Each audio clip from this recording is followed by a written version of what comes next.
दोस्तों, ये जो पौधा आप देख रहे हैं ये है कोकोआ का पौधा। और कोकोआ के पौधे में फ्रूट्स बहुत जल्दी आ जाते हैं। आपको दिखाती हूँ, ये 3 साल के पौधे हैं। इनमें अभी फ्रूट थिनिंग करनी बाकी है, तो इसी महीने में हम फ्रूट्स की थिनिंग कर देते हैं ताकि कम से कम फ्रूट हो और उनमें अच्छा साइज़ पकड़े। फ्रूट के साथ साथ ही आप देख सकते हैं यहाँ पे कलियाँ आनी शुरू हो गई हैं फूल खिलने के लिए। देखिए, ये बर्ड्स हैं इनके, और इसी तरह से डालियों में ही इसके फूल बहुत छोटे छोटे खिलते हैं, एकदम महीन। पूरी टहनियों में ऐसे बर्ड्स आते हैं।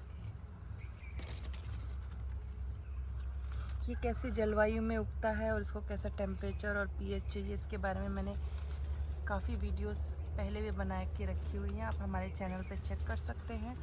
फिर भी किसी भाई या बहन को इसकी खेती करनी है और वो जानना चाहते हैं इसको कहाँ लगा सकते हैं और किस तरह का एनवायरनमेंट चाहिए, तो आप हमें व्हाट्सअप भी कर सकते हैं। तो ये देख सकते हैं आप कितने फ्रूट्स लगते हैं इसमें। ये इसकी फ्रूटिंग का दूसरा साल है, इसको इस बार 4 साल हो गए हैं लगाए हुए। देखिए, क्या आपने चेकआउट किया है इंटरनेट पे? चॉकलेट के प्राइसेस बहुत हाई होने वाले हैं इन आने वाले सालों में, क्योंकि इस साल चॉकलेट के जो प्राइसेस हैं अचानक से स्काई रॉकेट कर गए हैं, बहुत ज़्यादा बढ़ गए हैं। इनका कारण ये भी हो सकता है कि चॉकलेट का जो रॉ मटेरियल है यानी कोकोआ, उसकी खेती जितनी डिमांड है उससे कम की जा रही है, प्रोडक्शन बहुत कम है। इसीलिए मैं अपने नॉर्थ ईस्ट के भाइयों और बहनों को ज़्यादा से ज़्यादा कोकोआ के प्लांट्स लगाने का अनुरोध करती हूँ, ताकि वो अपने सुपारी के बगीचों के नीचे या फिर जो भी प्लांटेशन उन्होंने कर रखी है वहाँ शेड पे ये कोकोआ लगाएं और अच्छा मुनाफा पाएँ। और इसी के साथ जो ग्लोबल लेवल में इसकी जो डिमांड दिन ब दिन बढ़ती जा रही है उसमें कंट्रीब्यूट करें, तो आपको मुनाफा बहुत ज़्यादा मिलेगा और खेती करने का भी आपको बहुत अच्छा आनंद मिलेगा। क्योंकि इसके जो पौधे हैं इसमें ज़्यादा केयर की भी ज़रूरत नहीं है। हमारे जो बगीचे हैं उसमें जो सबसे नेग्लेक्टेड प्लांट्स हैं ये वही हैं। मतलब कोकोआ को मैंने इतना ध्यान नहीं दिया था, बहुत ही हल्के में लिया था मैंने, क्योंकि इसको ज़्यादा केयर की ज़रूरत नहीं है, ज़्यादा खाद पानी देना नहीं पड़ता। जो इसके पत्ते हैं बहुत सारे गिर जाते हैं, वही मल्च की तरह इसके चारों तरफ अपना डिकम्पोजिशन का प्रोसेस करते रहते हैं, और जैसे जैसे ये डिग्रेड होता है वैसे वैसे इसे न्यूट्रिशन मिलता रहता है। साथ ही में अगर आप गोबर की खाद या फिर वर्मी कंपोस्ट साल में एक बार दें तो बहुत अच्छा रिज़ल्ट आता है, फलों का साइज़ बड़ा होता है। और इसमें हाइब्रिड या लोकल अभी ऐसा कुछ भी नहीं है।